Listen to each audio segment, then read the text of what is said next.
도계실관 29강입니다. 올해 병화지요. 올해 병화는 양인격이죠. 양인격. 양인격은 양인노살, 그래서 편관을 항상 필요로 합니다. 편관. 그래서 양인 편관.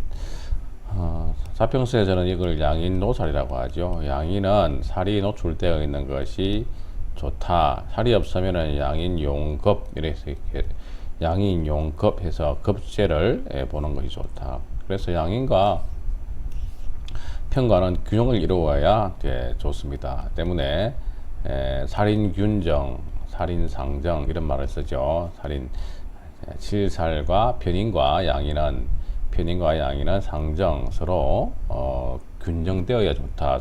균형을 이루어야 좋다, 서로. 그래서 양인이 이렇게 강하게 되면 편관을 더욱더 용신으로 취해줘야 되고요. 편관이 강하면은 양인을 또 필요로 합니다. 그래서 양인과 편관은 마치 장군의 무기와 같이 서로가 균형을 이루는 것이 좋다. 양인 편관격에 양인이 강하면 편관이 용신, 편관이 강하면 양인이 용신, 그렇게 됩니다. 이 사주는 양인격에 시지에 있는 칠살로 용신을 쓴다. 당연하죠. 여기서 쓸 수 있는 편관이 이게 해수밖에 없죠. 그래서 세수가 이렇게 임수로 뜨면 좋은데 뜨질 못했는데 여기 지지라도 있으니까 어디에요? 금이 이렇게 수를 돕는 것은 관살이 약할 때 세성이 제자 약살하는 것과 같습니다. 병일주가 월 양인지에 태어나서 자자에 또 양인이 있고 월상목이 생해서 화염이 극성하다. 시지에 해수칠살이 용신이 된다. 당연하죠. 그래서 시에 있는 해수칠살이 여기서는 그야말로 화염을 다스리는데 가장 중요한 글자가 되겠죠. 기토는 시지의 해수를 극함으로 불기를 할 듯 하지만 화기를 설해서 재성을 생함으로 희신이 된다.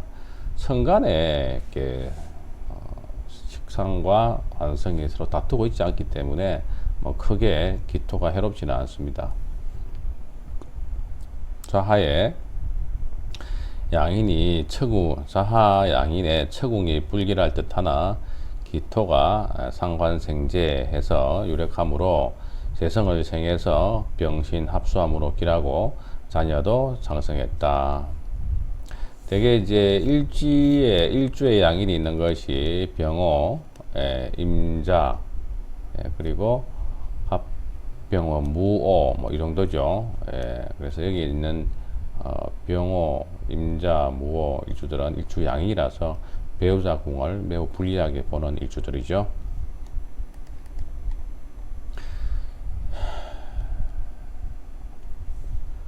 신묘 경인운은 덕실이 상반하고 왔다 갔다 하고 좋지는 않겠죠. 그 다음에 기운부터 해서 발신하여 축, 무운의 공간에 장이 되었다. 되게 이제 양인편관이 되게 되면 양인편관격은 되게 이제 무관으로 많이 갑니다. 그래서 양인편관이 균형이 잘 되면 이제 위권하죠. 그래서 권력을 쥐는 사주로 많이 갑니다.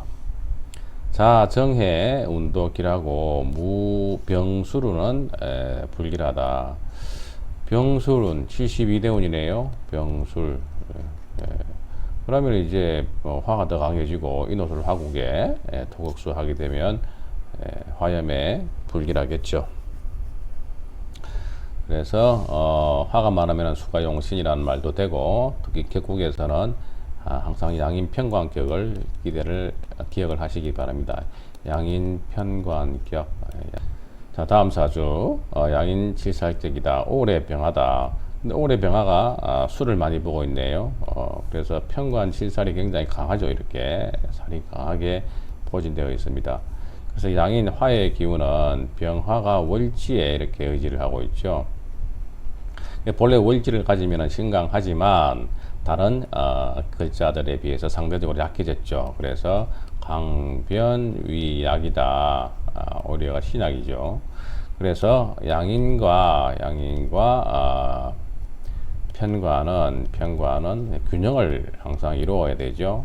그래서 양인이 강하면 편관이 용신, 편관이 강하면 양인이 용신이라고 했죠.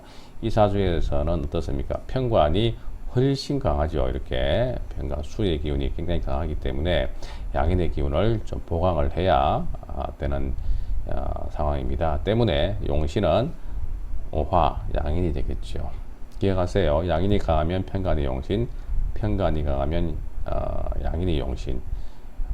양인과 편관이 서로 균정을 이루면은 위권 한 자리 하는 거예요. 병일주가 5월 양인지에 태어나서 신앙지인데 1점 목이 생함이 없고 시상에 임수칠살이 해자수를 만나고 왕수가 일주를 극하고 있다. 그러나 병화가 태양과 같은 불이라 월령 양인이 힘을 얻어서 칠살을 능히 감당을 한다. 감당은 한데 칠살 때문에 힘은 든다 이 말이죠. 예. 감당을 잘 못한다 엄격히 보면은 그래서 목화의 도움이 필요하다 이 말이에요. 기사 무진우는 토가 제살하여 무고하며 자 이때는 역시 토곡수 해가지고 무고하며 이때가 가장 좋죠. 그리고 정묘 병인에 수를 수습해서 일간을 도우니까 정묘 병인우는 목화가 왕성함으로 이때는 이제 권력관으로서 잘 나갔겠죠. 이런 식으로 양인과 편관이 균형을 이루는 운에 이렇게 위권하는 상황을 볼 수 있습니다. 수구는 퇴임해서 이때부터는 내리막이죠. 그리고 야급으로 의식이 족하더니 자운에 좌우충하죠. 이렇게 원래 원국에 좌우충이 되어 있는데 또 자운에 재차 이렇게 좌우충을 하게 되면 위험합니다. 특히 양인을 충하게 되면 대용하죠. 자운에 병오년에 양인과 연운이 상충하여 급사하였다. 원국의 좌우상충이 불길한 징조다. 그렇습니다. 대개 이렇게 좌우충이 이렇게 일어날 때는 충대운, 충년에 일어납니다. 그래서 자대운, 자년 또는 자대운, 오년 이런 때 매우 조심을 해야 되겠죠.